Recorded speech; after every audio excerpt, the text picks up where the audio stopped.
Imagine this, deep in the frozen Utah mountains, winter of 1867, a desperate telegraph clicks its way across the wire. 7 words only. Supply shortage is critical. Men eating each other. 3 days later, when the rescue party finally battled through 12 feet of snow to reach Union Pacific's Camp 17, they found something no one could explain. The cook fires were still burning. Heavy iron cauldrons bubbled with steaming stew. But of the 127 men who had been sent there, only 18 remained alive. And those 18, they were found locked inside the supply shed, eyes wide with terror, refusing to say what they had been eating. The company buried the truth. Families were told their husbands and sons had wandered off into the wilderness. For more than a century, Camp 17 was erased from the official story of the Transcontinental Railroad. But now, letters, company records, and eyewitness fragments have surfaced. And they tell a tale darker than the Donner Party, a horror story hidden beneath America's proudest achievement.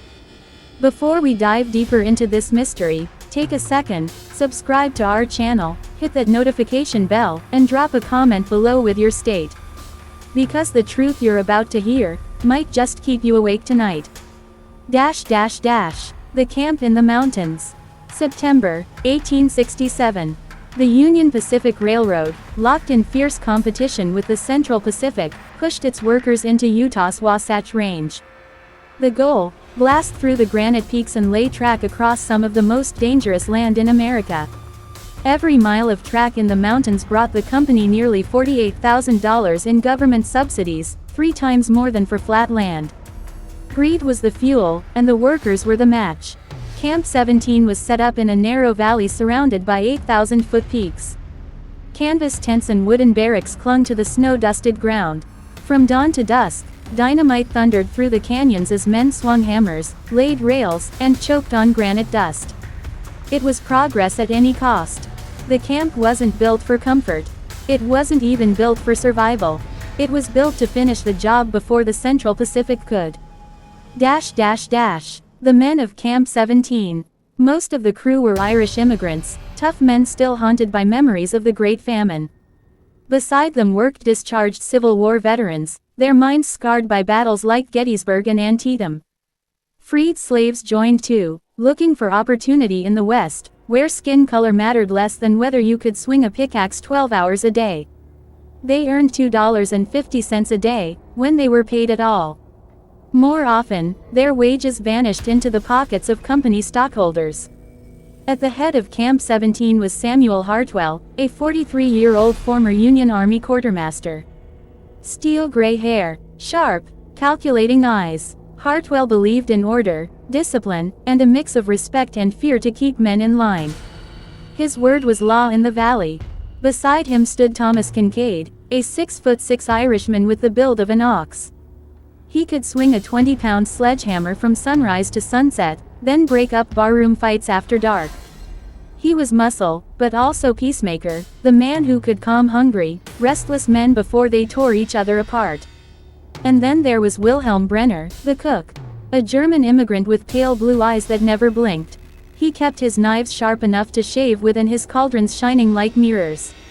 To some, his careful eye for detail was reassuring. To others, his gaze felt like the study of a butcher sizing up livestock. The first signs of trouble. By October, cracks were forming in the camp's fragile order. Supply trains that should have come weekly now arrived every 2 or 3 weeks, half-loaded, often missing critical food. Rumors spread that Union Pacific was quietly rerouting supplies to closer camps. Camp 17, perched in the snowy mountains, was left to scrape by on whatever scraps arrived. Hartwell sent telegram after telegram demanding more provisions. Omaha headquarters responded with clipped phrases about temporary delays and logistical adjustments. The subtext was clear: keep working. Stop complaining. The men tried to hunt, but the constant blasting had scared off deer and elk. The valleys were silent, even the smallest game had vanished. By November, rations dropped from 3 meals to 2, then to 1. A thin stew of flour, beans, and scraps of dried pork. Hunger gnawed at the men's bellies, turned friends into enemies, and made every bite of food feel like a stolen treasure. At night, the songs and laughter around the fires faded. Instead, the men sat in silence, staring at each other's bowls, watching every spoonful. The pressure never stopped. Despite the hunger, despite the snow creeping down the mountains, the telegraphs from Omaha never changed. Work faster. Lay more track. Meet your quotas. The company's messages read like they came from another planet, written by men who had never felt the bite of frozen wind or the ache of hunger hollowing out their insides. By late November, fists flew more often than hammers. Fights broke out over card games, over accusations of hoarding, over nothing at all. Bones cracked, knives flashed, and through it all, Wilhelm Brenner's cook tent still smelled of stew. Still warm, still inviting. But the pot never seemed to run dry, long after the food shipments had stopped. The last warning. The snow kept falling. The men grew gaunt, their eyes sinking deeper into their skulls.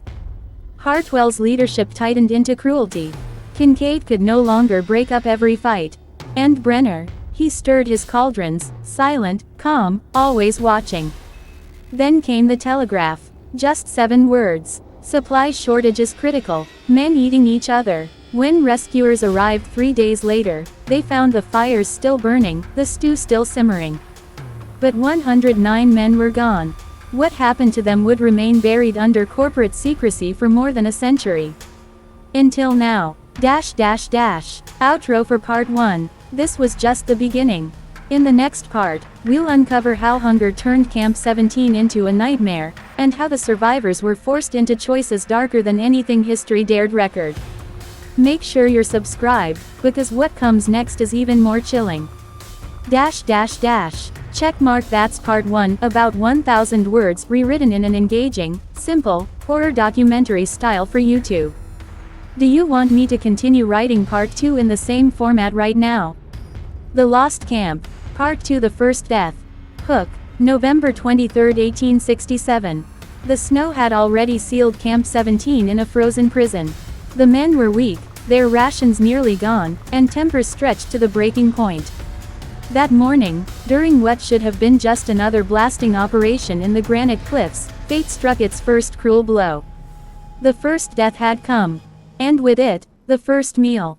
The explosion. Patrick Sullivan was only 24 years old.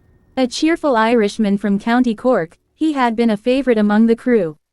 His singing voice could lift spirits, his jokes could ease tension, and even in the bitter cold, Patrick carried a smile that reminded the others of home. That day, he was setting charges in a stubborn wall of granite the men had been hammering at for nearly 2 weeks. Then, without warning, there was a blinding flash, a deafening roar, and tons of rock came crashing down. The ground shook. Snow tumbled from the cliffs. Men threw themselves to the ground as dust and stone filled the air. When the noise finally faded, they realized Patrick had been caught beneath the full weight of the blast. His screams echoed across the valley for nearly an hour. Weakening, fading, until silence finally claimed him. By the time the crew clawed through the rubble, there was nothing left to save. His body was broken beyond recognition, bones shattered, organs crushed into a dark stain that spread across the frozen ground. The man who had once been the heart of Camp 17 was now just meat. The cook's suggestion. The men gathered in silence around what was left of Patrick. Some crossed themselves, others muttered prayers, but most simply stared, hollow-eyed, at the frozen earth. Burial was nearly impossible. The ground had been frozen solid for weeks. Still, they talked about trying. And then, quietly, deliberately, the cook stepped forward. Wilhelm Brenner's pale blue eyes did not show grief, nor horror, nor pity. They showed calculation. He studied Patrick's body not as a friend or a comrade, but as a butcher examining a carcass. He knelt, touched the ruined flesh, and spoke words that froze the blood of every man who heard them. "There is still good meat here." His German accent cut through the mountain air like the edge of his blade. "Waste not, want not." At Vicksburg, during the siege, we learned to make every scrap count. For a moment, no one moved. No one breathed. And then, in one smooth motion, Brenner drew his knife. The horror in plain sight. The men stood paralyzed as Brenner worked. His hands moved with chilling precision, separating flesh from shattered bone with the ease of long practice. It was as though he were back in a slaughterhouse, preparing cuts of beef. "This boy gave his life for the railroad," Brenner said matter-of-factly. "Least we can do is not let him feed the wolves." His voice carried no hysteria, no madness. Only calm, cold logic. Thomas Kincaid, the giant Irish foreman's assistant, finally broke the spell. His voice trembled as he thundered, "Jesus Christ, Wilhelm, you can't be serious." But Brenner didn't stop. His pale eyes never wavered. "I have served horse meat to cavalry, rat stew to siege survivors, and boiled leather to men who would have died otherwise. This," he held up a portion of Patrick's remains, "is fresher than anything we've had in weeks." The men recoiled. Some gagged, some cursed, but none stepped forward to stop him. Hunger had hollowed them out. The smell of stew still haunted their dreams at night. And Brenner knew it. Hartwell's decision. At the edge of the group, Samuel Hartwell, the camp foreman, stood motionless. His face was carved from stone, his eyes hard as iron. Inside, though, his mind was at war. He could stop Brenner now. Order the body buried, no matter how difficult. Preserve the men's humanity, even as they starved. But the facts screamed against his conscience. The supply train was 3 weeks overdue. The last sack of beans would be gone in 10 days at best. The mountain passes were sealed until spring. The company had abandoned them. 126 starving men looked to him for leadership. And if he denied them this, how many would be alive by the time the snow melted? The silence stretched on. Snowflakes drifted down, landing softly on the dark stains of Patrick's blood. The men watched their foreman with hollow eyes. Waiting. Finally, Hartwell gave a small, almost invisible nod. And with that, the fate of Camp 17 was sealed. The first meal. That evening, the cook fires burned brighter than they had in weeks. Brenner's cauldron bubbled with stew. Potatoes, onions, and herbs masked the texture, softened the taste. The men gathered around the fire, their faces pale, their hands trembling as Brenner ladled portions into tin bowls. No one spoke, no one prayed. The first spoonful passed reluctant lips. Some gagged, forcing it down with tears in their eyes. Others swallowed quickly, shoveling it in with desperate hunger. It was Patrick Sullivan, their friend, their brother. And now, their food. No songs were sung that night. No stories were told, only the sound of spoons scraping bowls, and the howling of the wind through the mountains. The aftermath. By morning, the stew pot was empty. The men awoke with more strength in their limbs than they'd felt in weeks, but also with a terrible weight in their hearts. They avoided each other's eyes. No one spoke Patrick's name. The line had been crossed. There was no going back. Some justified it, saying Patrick would have wanted them to live. Others drowned the memory in silence, pretending the stew had been nothing more than food from the supply shed. But every man knew the truth. And worse, they knew it would not be the last time. Outro for Part 2. The first death opened the door to something darker than any of them could have imagined. In the coming weeks, hunger, fear, and snow would claim more lives, and every death brought the same question: burial or the stew pot? Subscribe now, because in Part 3, we'll uncover how desperation transformed Camp 17 into a place of unspeakable horror, and how the survivors began to wonder if all the deaths were truly accidents.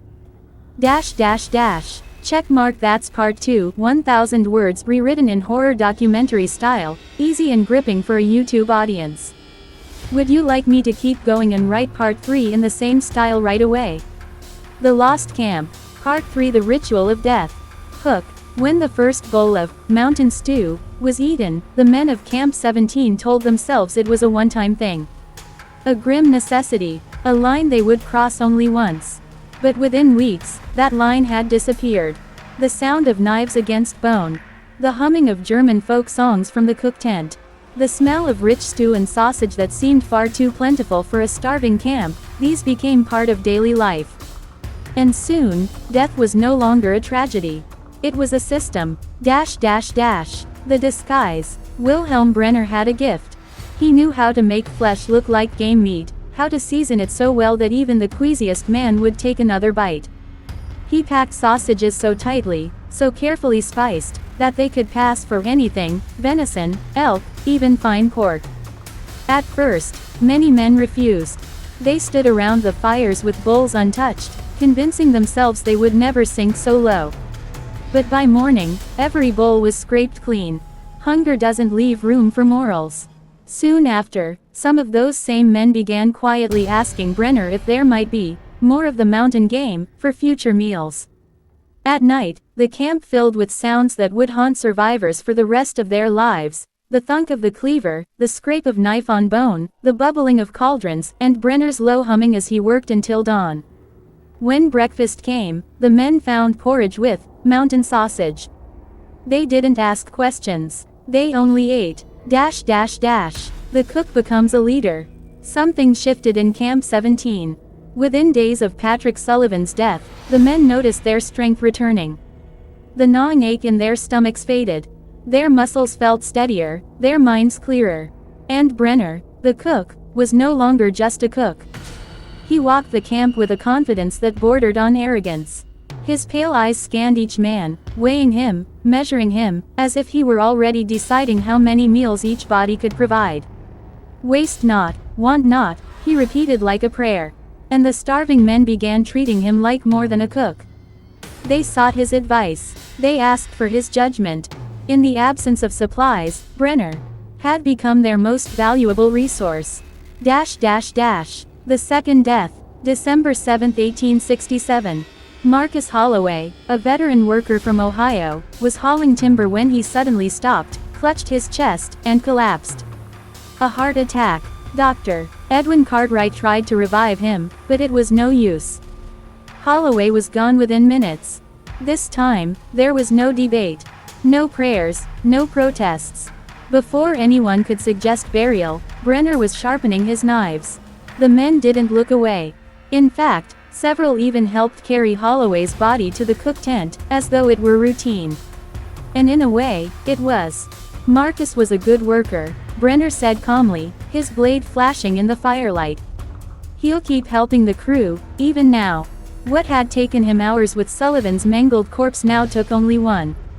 Brenner had grown faster, sharper, more efficient. He used every part he could, organs and all, and disguised them with skill that bordered on artistry. That night's stew was thicker, richer. Men who had once gagged on the first spoonful now asked for seconds. Some even complimented Brenner on the flavor. What had begun as horror was becoming appetite. The third death, December 19th. Seamus O'Brien, a strong Irish worker, supposedly slipped on ice while carrying blasting powder. He was found with his skull crushed. But Thomas Kincaid, the giant assistant foreman, noticed something was wrong. The ice patch showed no signs of disturbance. The blood splatter suggested O'Brien had been struck multiple times while already on the ground.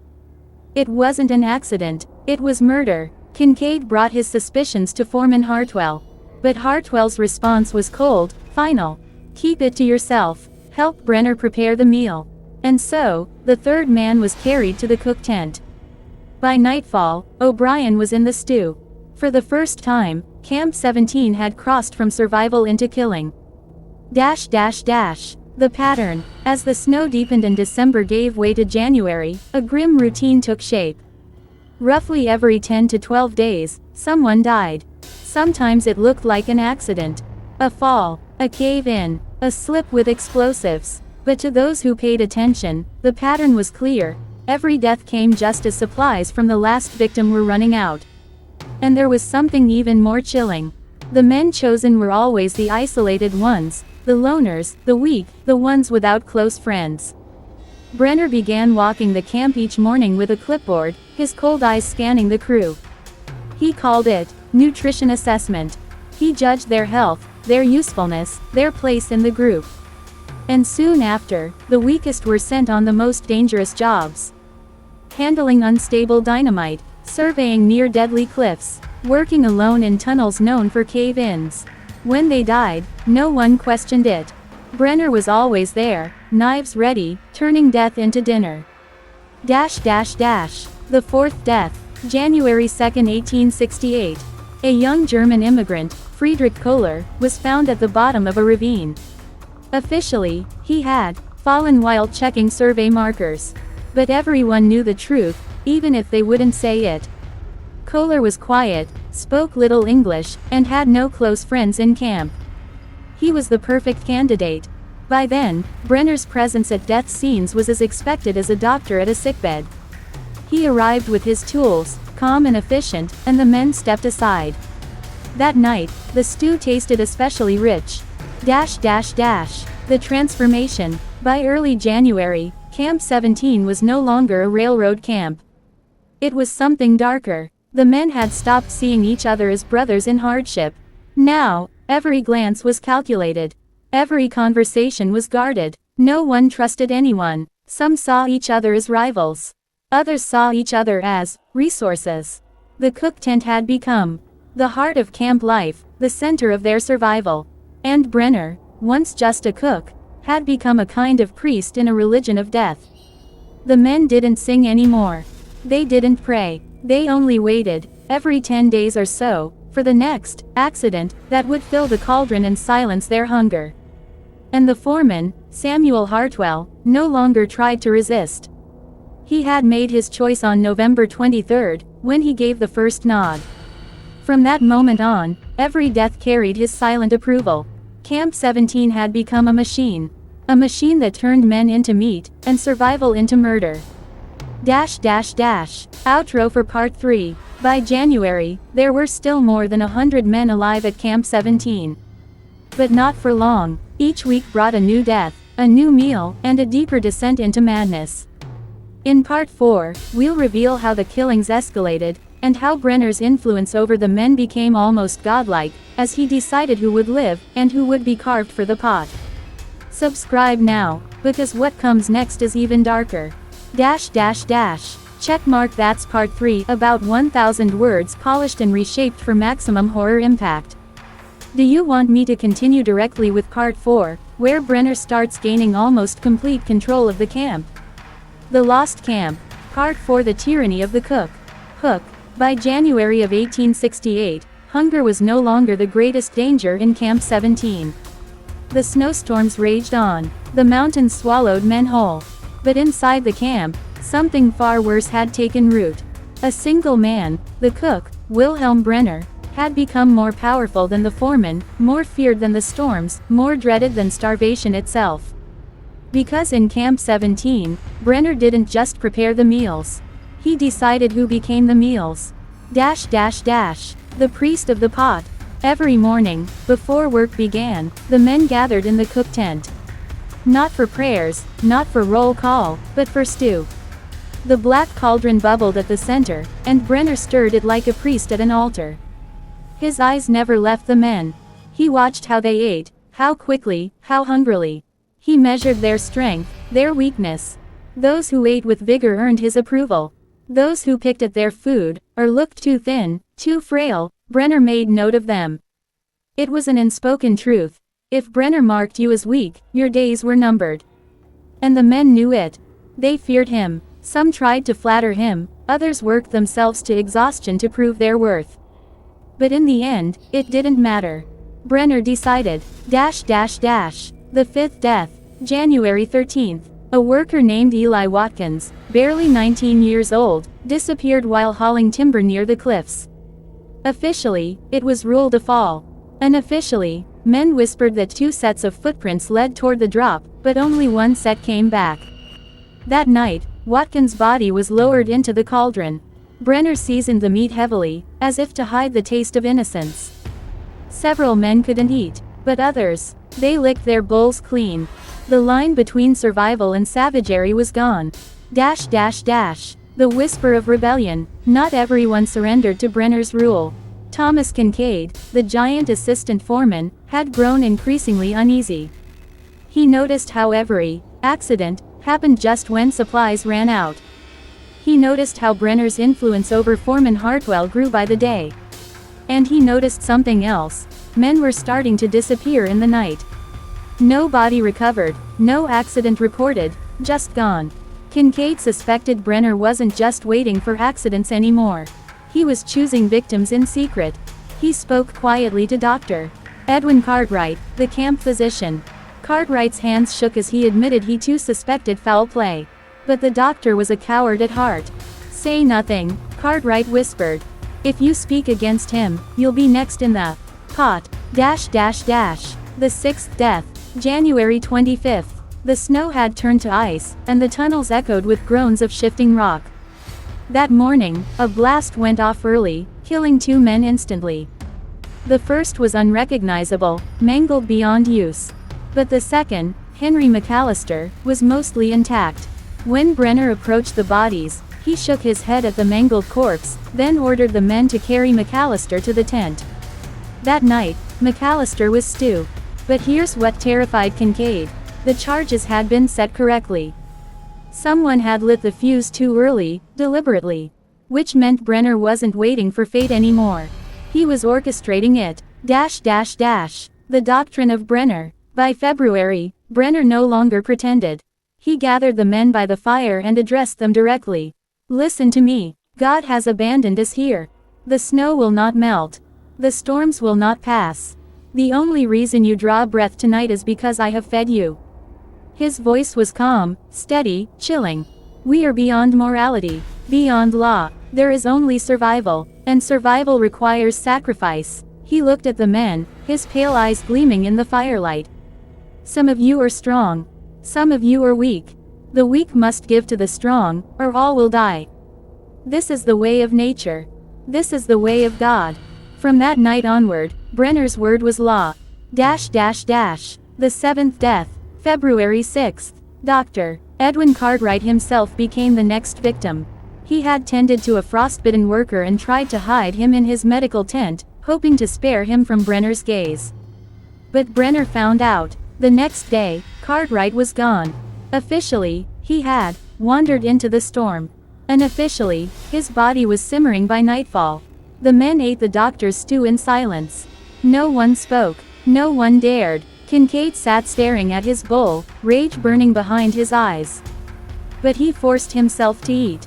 Because not eating was a death sentence.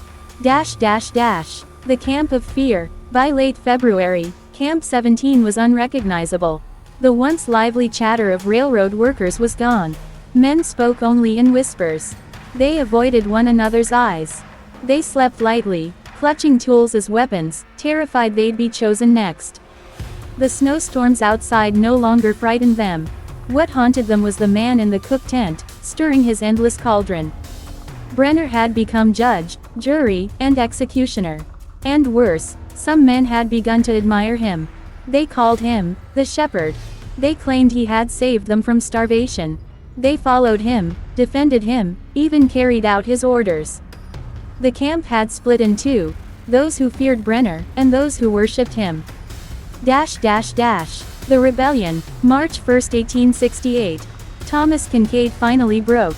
He confronted Foreman Hartwell in his cabin. "This isn't survival anymore," Kincaid growled.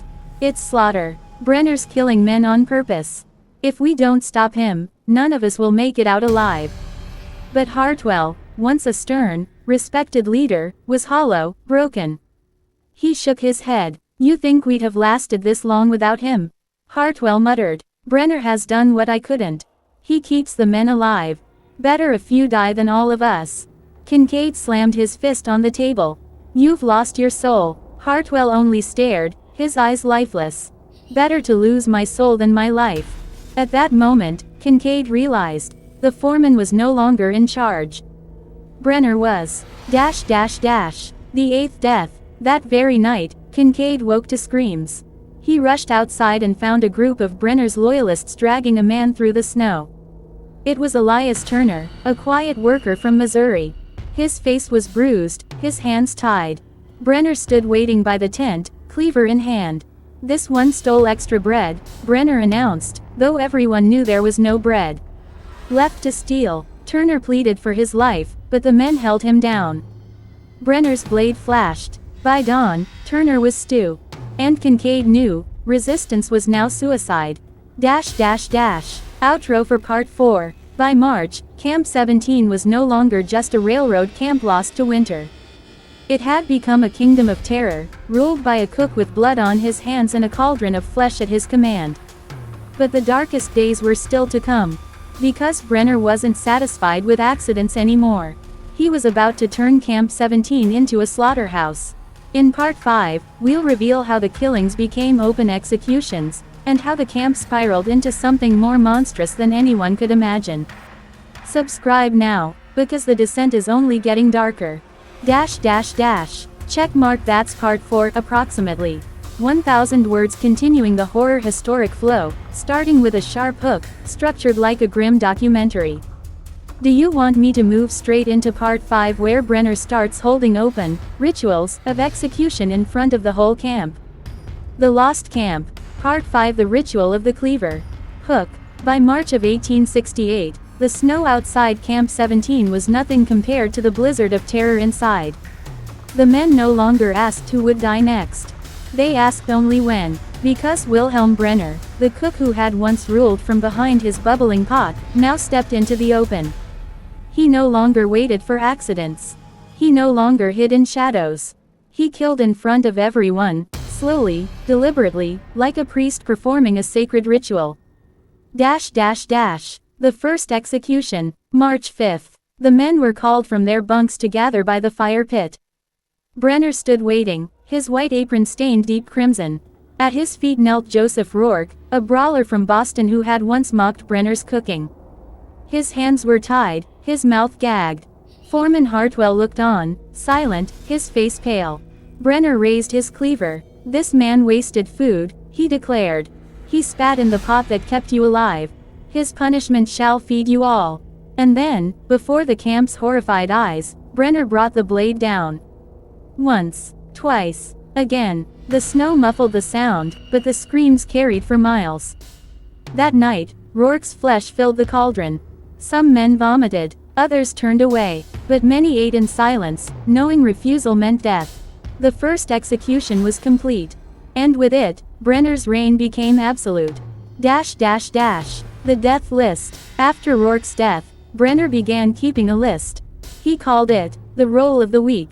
Any man who faltered at work, who complained of hunger, who coughed too long, or who dared to speak against him, his name went on the list. And when your name was written, you didn't last more than 3 days. The executions became regular, one man every few nights. Sometimes two, always at the fire pit, always before the entire camp. The killings weren't just punishment, they were performance. A warning, a sermon, and a feast all at once. The madness of worship. Here is where the horror deepened. Not all the men hated Brenner. Some began to worship him. They called him, the Purifier. They believed the killings were holy. That God had chosen Brenner as his instrument, feeding the strong with the flesh of the weak. These men, hungry and broken, cheered during the executions. They helped drag victims to the pit. They whispered prayers before meals, thanking Brenner instead of God. The camp had become a church of cannibalism. And Brenner, standing at its altar, was their high priest. Kincaid's fury. Thomas Kincaid, the assistant foreman, could no longer stand it. Every execution gnawed at him. Every cheer from Brenner's followers drove him closer to rage. One night, after the execution of a man named Caleb Green, Kincaid stormed into Foreman Hartwell's cabin. "This isn't survival," Kincaid roared. "This is murder. We have to fight back before he kills us all." But Hartwell sat hunched, his eyes sunken, his voice trembling. "You don't understand," Hartwell whispered. "Without Brenner, we'd all be dead by now. He gives us food. He gives us order." "Order," Kincaid spat. "This is slaughter. He's making animals of us." Hartwell turned his face away. "Better animals than corpses." Kincaid left the cabin shaking with rage. He knew then that Hartwell was lost. Brenner didn't just control the camp, he controlled the foreman himself. The 10th death. March 14th. The snowstorm had calmed, and the moon cast a sickly glow over the camp. The men gathered once again, called by Brenner's booming voice. This time, the victim was Samuel O'Donnell, a quiet Irishman who had tried to sneak into the storage tent for dried beans. Brenner stood tall, cleaver in hand. He stole from you. He betrayed you. And now, he shall feed you. O'Donnell wept, begging for mercy. But mercy no longer existed in Camp 17. The cleaver fell, and another scream was swallowed by the mountains. The men ate in silence. No one dared leave their bowl empty. The smell of smoke. By late March, the air of Camp 17 was thick not only with snow but with the reek of cooked flesh. The smell clung to their clothes, their hair, their skin. The men carried it into their dreams, where nightmares of blood and boiling pots haunted them nightly. Some swore they heard voices in the wind, the cries of the dead, calling from the cauldron. Others claimed the forest itself watched them, trees bending closer, branches groaning under the weight of unseen specters. Whether it was madness or something darker, no man could tell. But Camp 17 was no longer a place of men. It had become a place of ghosts. The attempted escape. On March 20th, 2 men, brothers from Kentucky, tried to escape. They waited until nightfall, when the camp slept, and slipped into the snow with nothing but blankets and a compass. By dawn, Brenner's loyalists dragged their frozen corpses back. Their faces were locked in masks of terror, as if something worse than cold had claimed them in the woods. Brenner ordered their bodies cut apart and tossed into the pot. "Even the deserters feed us," he declared, smiling. The men ate, but Kincaid stared at his bowl in silence. He had known those brothers. He had shared bread with them before the winter came. And now they were gone. The ritual completed. March 28th. Brenner announced a new rule. "There will be no more waiting," he said. "Each week, 1 man shall be chosen for the pot. This is the way forward. This is the covenant of flesh." The men bowed their heads. Some wept, others prayed, a few even cheered. That night, another execution took place. The ritual was no longer about punishment, it was tradition. A dark rhythm that kept the camp beating, even as its heart rotted away. Outro for Part 5. By the end of March 1868, Camp 17 was no longer just a railroad project. It was a kingdom of horror, ruled by a man with a cleaver and a cauldron, where death was scheduled, ritualized, and consumed. But Brenner's reign was not unchallenged. In the shadows, Thomas Kincaid was preparing something dangerous. Something desperate. In Part 6, we'll see the first spark of rebellion, and how it lit a fire that nearly consumed the camp itself. Subscribe, share, and follow, the darkest chapter is still ahead. Checkmark. That's Part 5, about 1,000 words, keeping the history horror tone, starting with a gripping hook, escalating Brenner's tyranny into ritualized public executions. Do you want me to continue with Part 6, the rebellion and final horror, right now? The Lost Camp. Part 6, the Whisper of Rebellion. Hook. By April of 1868, the snow was thinning, but Camp 17 was sinking deeper into madness. The mountains no longer terrified the men. The storms no longer broke them. What froze their blood was the steady rhythm of the cleaver. Every week, 1 man chosen. Every week, 1 scream in the night. And yet, in the silence between killings, another sound began to stir. A whisper of rebellion. The cleaver's reign. The executions had become routine. April 2nd, a man named Fletcher was bound and dragged before the fire pit for stealing coal. April 9th, young Daniel Murphy, no older than 20, was chosen for sloth.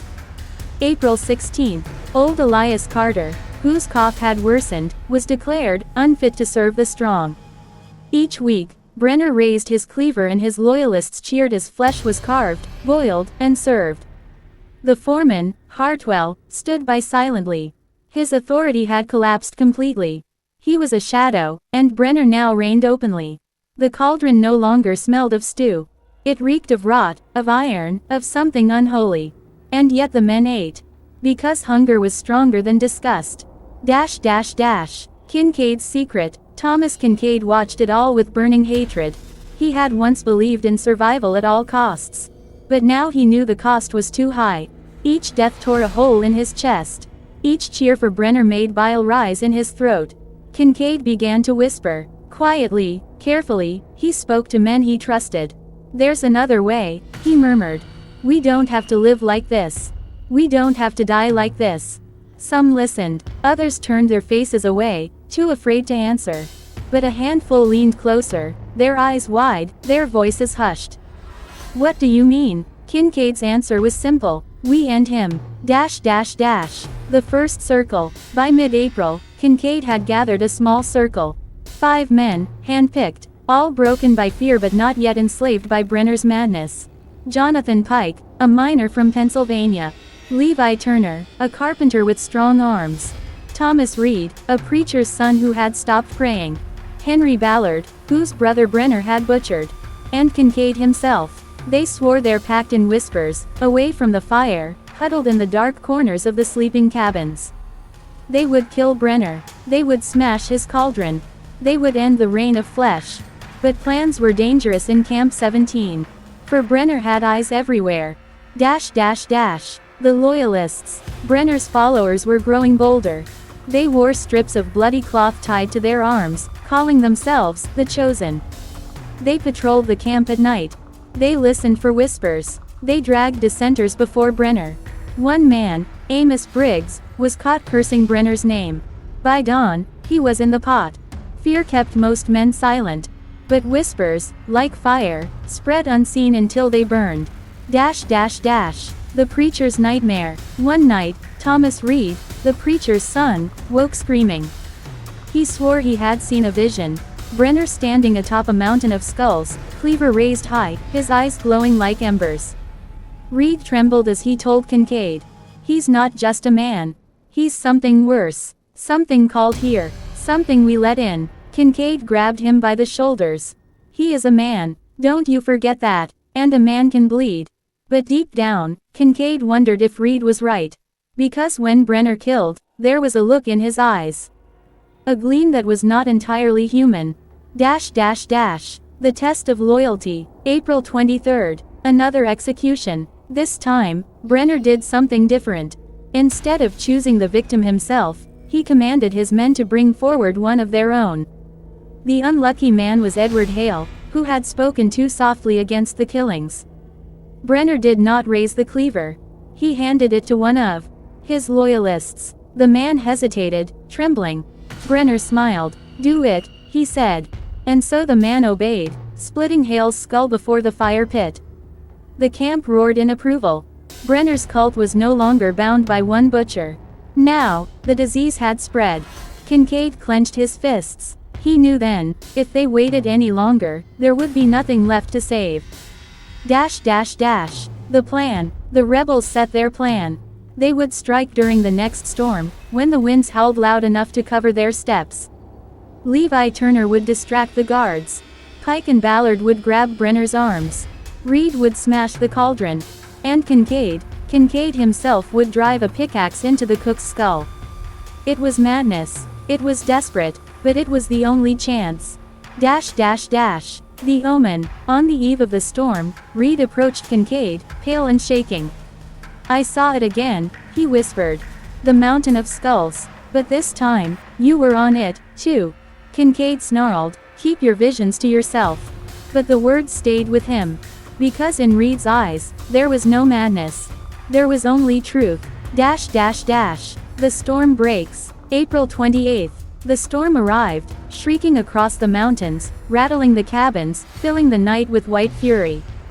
The rebels moved. Pike and Ballard slipped into the shadows near the fire pit. Turner circled toward the guards. Reed clutched a heavy iron bar, ready to smash the cauldron. And Kincaid, heart pounding, gripped his pickaxe. In the roaring storm, Brenner stood at the fire, feeding logs into the flames.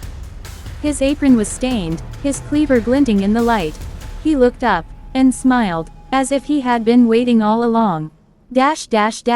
Outro for Part 6. The storm howled, the rebels closed in, and Brenner's grin cut through the snow like a blade. Was it courage driving them, or madness dragging them deeper into damnation? In Part 7, the storm turns to blood, and rebellion meets something far darker than flesh and steel. Subscribe, share, and follow, the rebellion has begun. Checkmark. That's part 6, about 1,000 words, opening with a hook, showing Kincaid's secret rebellion forming, ending right on the stormy confrontation. Would you like me to push part 7 into the actual battle, the failed uprising and its horrific consequences? The Lost Camp. Part 7, Blood in the Snow. Hook. The storm should have been their salvation. It howled like the voice of God, rattling every cabin, tearing snow from the mountain and hurling it across the valley. But in Camp 17, the storm became something else. A drumbeat, a dirge, a rhythm for murder, and as Kincaid raised his pickaxe to strike, he realized too late, Brenner had been waiting for this night all along. The strike. The rebels moved as planned. Pike and Ballard lunged from the shadows, seizing Brenner's arms. Reed charged for the cauldron, iron bar raised high. Kincaid roared, driving his pickaxe forward, the point aimed straight for Brenner's skull. For one heartbeat, victory was within reach. But Brenner twisted. With inhuman strength, he threw Pike off, swung Ballard into the fire, and raised his cleaver. The pickaxe struck, not flesh, but wood, splintering the butcher's table. Brenner's laughter cut through the storm. You thought you could end me? He bellowed. You think I haven't smelled your whispers? The cauldron breaks. Reed, trembling but resolute, brought his iron bar crashing down onto the blackened cauldron. The pot split with a shriek of metal, spilling boiling filth into the snow. The stench that rose was unbearable. Not stew, not broth, something alive. The liquid writhed as it hit the ground, shapes twisting within the bubbling sludge, faces, half-formed, screaming mouths that gaped before dissolving into steam. The men staggered back, choking, crossing themselves. Reed dropped the iron bar, his face pale. Sweet God in heaven, he whispered. What has he done? Brenner's eyes glowed in the firelight. You've freed them, he said softly. And now, they'll feed. The Loyalists, fury. The storm covered the camp, but Brenner's Loyalists heard the clash. They swarmed from the cabins, bloody cloths tied around their arms, weapons gleaming in the firelight. Turner fought like a beast, swinging a log at the first man who charged. Skull cracked, blood sprayed. But the Loyalists were too many. They descended on the rebels, snarling, howling like wolves. The snow turned red. Pike was dragged screaming into the dark. Reed tried to run, but two men caught him, driving a knife into his belly. Only Kincaid stood firm, his pickaxe dripping. He locked eyes with Brenner. Tonight, Kincaid growled, it ends. The duel. The Loyalists formed a circle, chanting Brenner's name, stomping their boots in rhythm. The storm raged overhead, but in the fire pit's glow, the duel began. Kincaid swung his pickaxe with fury, every blow meant to kill. Sparks flew as steel met steel, Brenner's cleaver parrying each strike. The men roared approval, as though this was a feast, a spectacle. Every time Kincaid swung, Brenner seemed to grow stronger, his grin stretching wider. You're not fighting me, Brenner hissed between blows. You're fighting hunger itself. And hunger always wins. Kincaid spat blood. Then let's see if hunger can bleed. The fire claims them. Ballard, burned but alive, staggered from the flames and joined the fight. He leapt at Brenner's back, slamming a rock against the butcher's skull. For a heartbeat, Brenner stumbled. Kincaid drove his pickaxe forward, sinking the steel deep into Brenner's shoulder. The cleaver fell. Brenner roared in pain. The Loyalists gasped. For the first time, the butcher bled. Dark, thick blood poured into the snow, steaming, hissing as it struck the ground. But the blood did not fade. It writhed. It crawled. It spread across the snow like a living thing, tendrils of red snaking outward. One tendril wrapped around Ballard's ankle. He screamed as it pulled him down, dragging him face first into the crimson slush. When his head emerged again, it was no longer his face. His skin hung loose, his eyes black, his mouth filled with too many teeth. The camp shrieked in terror. The turning. The storm howled louder, as if the mountain itself was screaming. Brenner tore the pickaxe from his flesh, grinning even as blood poured. Do you see? He thundered. This is no curse. This is rebirth. Ballard, now a twisted mockery of a man, lunged at Kincaid with animal fury. The rebels who still lived tried to flee, but the loyalists blocked their way, chanting louder, their eyes glazed as though possessed. Reed crawled through the snow, blood gushing from his belly, whispering prayers that dissolved into sobs. And Kincaid stood alone, surrounded by storm, blood, and monsters. The last spark. For one fleeting moment, Kincaid saw a chance. The fire pit blazed behind Brenner. If he could drive him back, just far enough, the butcher would fall into the flames. Kincaid roared, lifting his pickaxe high. He swung with all his strength, the steel arcing for Brenner's chest. Brenner caught the handle mid-swing. His eyes met Kincaid's, and in that instant, Kincaid saw them, not just eyes, but endless hunger, a void stretching into eternity, a maw that swallowed light. Brenner whispered, "You'll feed me yet." Then he wrenched the pickaxe free and slammed the haft into Kincaid's skull.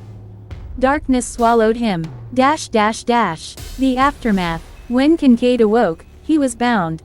The storm had eased, leaving the camp half buried in snow.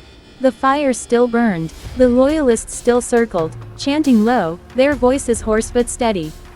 And before the fire pit, Brenner stood tall, the pickaxe still buried in his shoulder, as if it were no more than a splinter. The cauldron lay in ruins, but a new pit had been dug. Inside, the blood writhed, waiting, alive. Brenner's voice carried over the storm. "Tomorrow, the feast begins anew. And our first course," his cleaver pointed at Kincaid, "is the traitor. Outro for Part 7. The rebellion has failed, the storm has passed, and Kincaid is bound for the fire. But Camp 17 has not yet seen its darkest night. In Part 8, the cauldron births something unspeakable, and the true horror of Brenner's reign is revealed. Subscribe, share, and follow, because survival is no longer the prize. Damnation is. Checkmark. That's Part 7. 1,000 words. Rebellion explodes, the cauldron breaks, but instead of ending Brenner, the horror deepens. Would you like Part 8 to go full supernatural, the cauldron's blood-birthing abominations, or keep it mostly psychological horror with madness spreading in the camp? The Lost Camp. Part 8. The Cauldron's Children. Hook. At first, they thought the storm had ended. But when dawn broke over Camp 17, silence fell. No wind, no birds, no movement in the white valley below. The only sound was the slow, wet bubbling from the new pit Brenner had dug in the snow, a pit filled with blackened blood that refused to freeze. And from that pit, something began to crawl. The morning after, Kincaid awoke to the crackle of fire and the stink of rot. His head throbbed, his wrists bound with rope that had already cut his skin raw. Around him, the camp was quiet. Too quiet. Reed lay a few feet away, pale as death, his stomach wound leaking dark blood into the snow. His lips moved in fevered prayer, though no sound came out. The loyalists knelt in a circle, heads bowed, faces waxen in the half-light. They rocked in unison, their breath pluming in the cold, chanting words that twisted in the ear. Brenner stood before the pit. He was bare to the waist, his skin streaked with soot and blood, his shoulder still pierced by the pickaxe Kincaid had driven into him the night before. But instead of weakening him, the wound seemed to make him stronger. And at his feet, the blood in the pit began to shift. The first birth. It rose like dough, swelling, stretching, pulling itself upward into a crude form. Arms, legs, a face. But the face was wrong. Mouth too wide, eyes too many, skin sloughing as though it hadn't decided what it wanted to be. The men who knelt did not recoil. They lifted their arms in reverence. One of them, an older miner named Griggs, stepped forward, tears streaking his cheeks. "Master," he whispered, "you have given us children." Brenner smiled, the firelight dancing across his teeth. "No," he said, "you have given me flesh." The thing turned its dripping head toward Griggs. Then it leapt. Screams tore the air. When the thing rose again, Griggs was gone. Only his torn boots lay in the snow. The loyalists, faith. The camp did not break. They did not scatter. They cheered. Glory to Brenner. They roared. Glory to the hunger. Their eyes burned with devotion, as if the horror before them was proof of salvation. Kincaid felt bile rise in his throat. He fought against his bindings, his breath tearing out in ragged gasps. "You're mad," he spat. "All of you. That thing will eat you alive." Brenner turned to him, calm, almost gentle. "That thing," he said, "is the future. Flesh that answers hunger. Flesh that does not die." He crouched beside Kincaid, his face close enough for the butcher's reek to choke him. "You will feed it, traitor, and then you will see." Reed's plea. Reed stirred weakly, his lips stained with blood. "Kincaid," he whispered, "don't give him the satisfaction." Brenner glanced down, amused. "Still breathing, Reed, how stubborn you are. Would you like to see what stubbornness tastes like?" He gestured. Two loyalists hauled Reed up and dragged him toward the pit. Kincaid roared, thrashing in his bonds. "Leave him." Reed lifted his head, eyes glazed with fever. "It's all right," he murmured. "One of us must last long enough to tell the world what happened here." The thing in the pit screeched, its voice like tearing metal. And Reed was cast in. The sound that followed was mercifully brief. The feast. The pit boiled with movement. Shapes rose and fell in the slush, faces appearing and dissolving, mouths yawning wide before sinking again. The loyalists cheered louder, some weeping, some laughing as though at a carnival. Brenner lifted his cleaver high. "Tonight we end hunger. Tonight we eat not from bone and flesh, but from the well of eternity." The men tore into the remains, dipping their hands into the pit, raising steaming handfuls of gore to their mouths.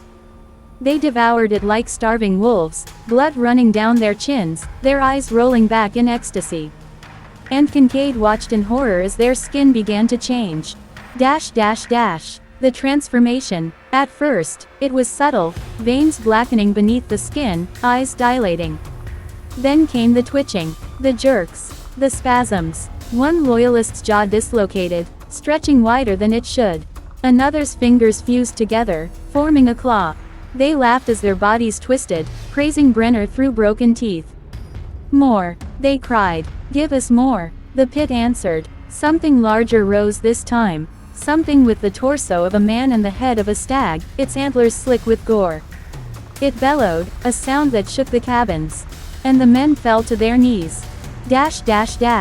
Kincaid's resolve. Kincaid's heart pounded. He could not look away from the horror, but he knew one truth. If he stayed bound, he would be the next offering. He forced his wrists against the rope until the fibers cut deep, tearing flesh. Pain flared hot, but he pulled harder, teeth clenched, blood slicking his skin. Behind him, one of the cabins shuddered in the storm's return. A plank snapped loose. Kincaid's fingers closed around it. He slid the sharp edge against his bindings, sawing furiously.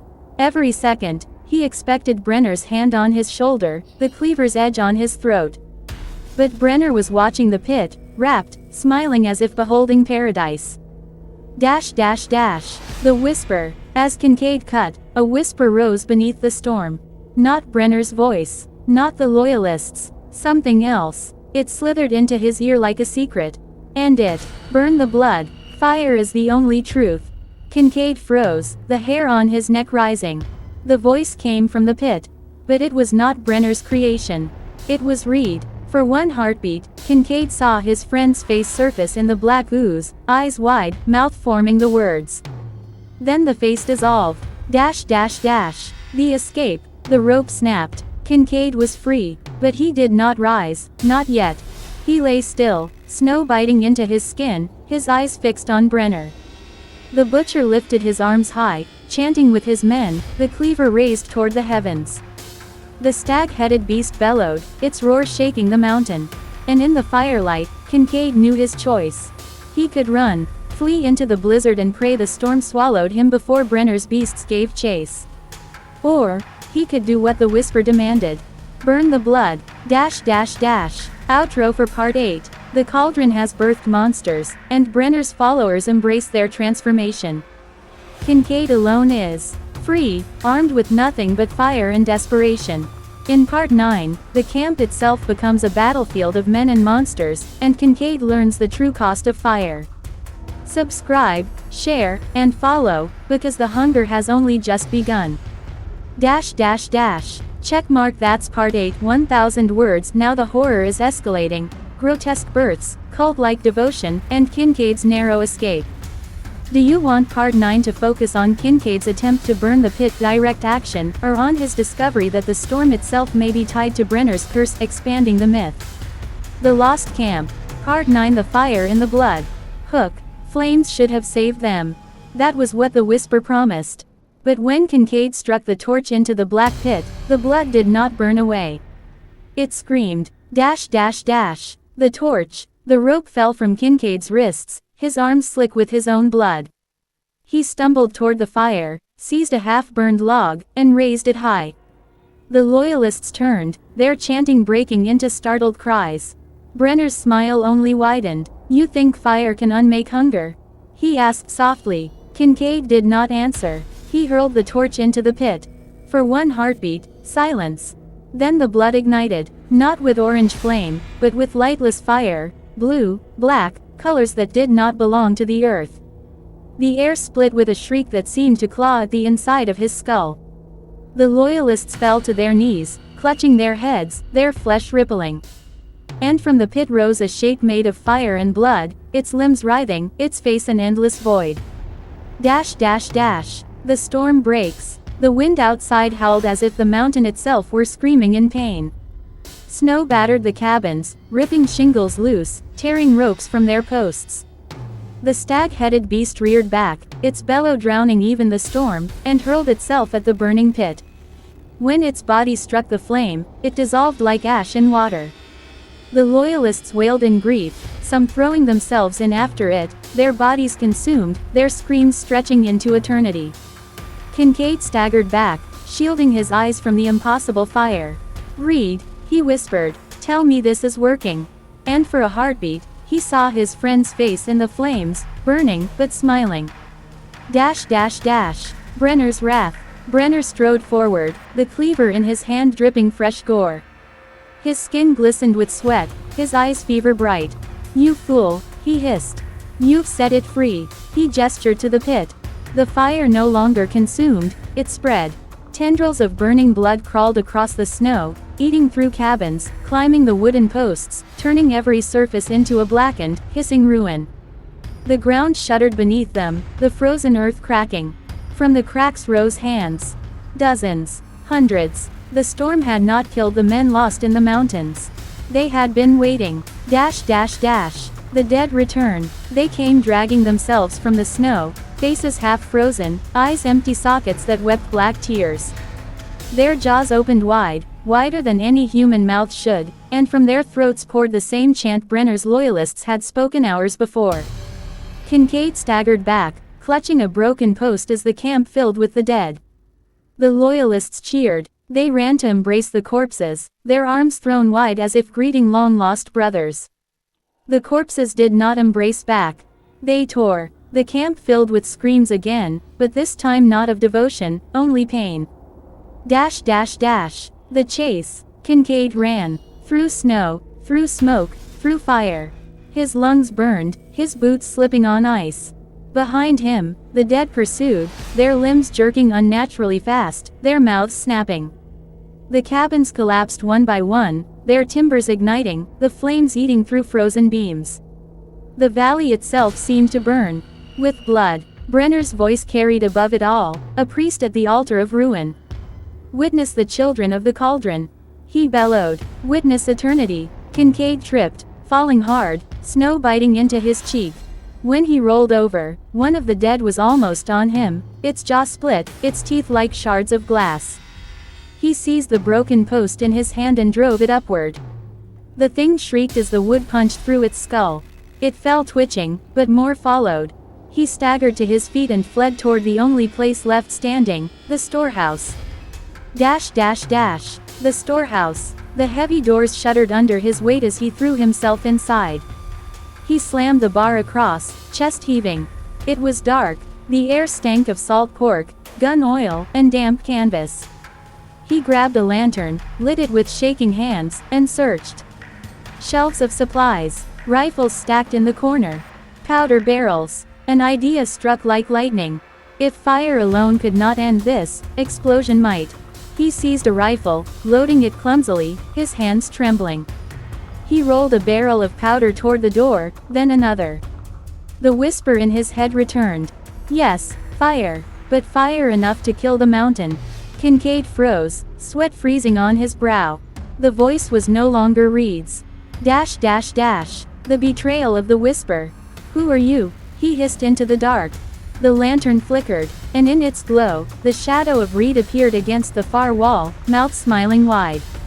You believed me once. Believe me again. Burn it all. But as the shadow spoke, its lips did not match the words.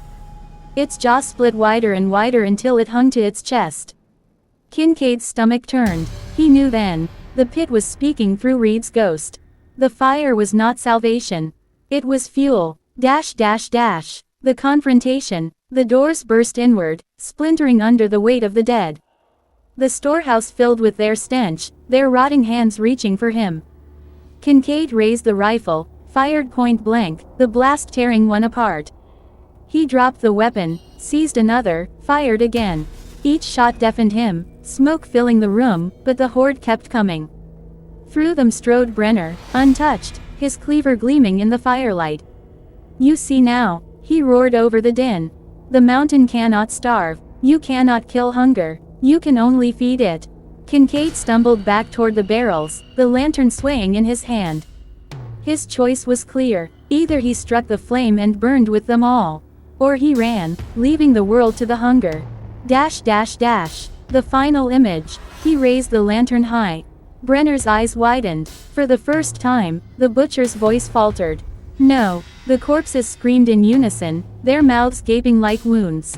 And Kincaid, his chest heaving, whispered. For Reed. Then he hurled the lantern down. The world exploded.